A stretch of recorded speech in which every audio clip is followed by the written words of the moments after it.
Halo, jumpa lagi di Edwin Santoso Channel. Jadi di video saya kali ini saya akan mengulas bagaimana cara mengoperasikan tuas transmisi pada saat mobil Mazda CX-5 kita diharuskan untuk melakukan parkir paralel.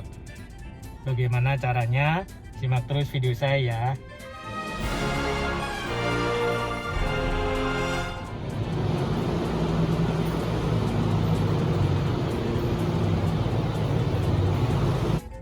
Nah, yang dimaksud parkir paralel adalah kondisi di mana mobil kita parkir yang diharuskan untuk tidak mengaktifkan rem sehingga mobil kita bisa didorong maju ataupun didorong mundur untuk mempersilahkan mobil yang lain lewat. Nah, sebelum kita mengulas mengenai bagaimana cara mengoperasikan tuas transmisi ketika mobil diparkir paralel, kita pastinya sudah tahu bahwa di mobil Matic yang harus kita lakukan ketika mobil diparkir bukan parkir paralel atau untuk mematikan mobil, maka tuas transmisi harus kita ubah ke tuas transmisi P seperti ini. Lalu untuk amannya kita harus mengaktifkan rem tangan atau rem parkir ini. Jadi karena sudah elektrik, kita tinggal pencet tombol ini.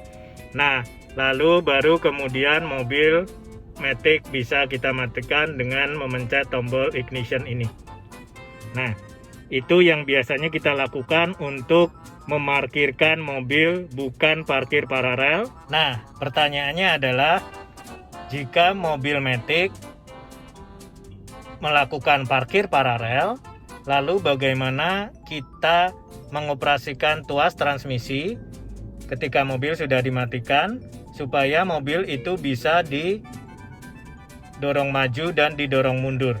Nah, yang harus kita lakukan pertama adalah kita harus melihat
mesin mobil tidak benar-benar mati.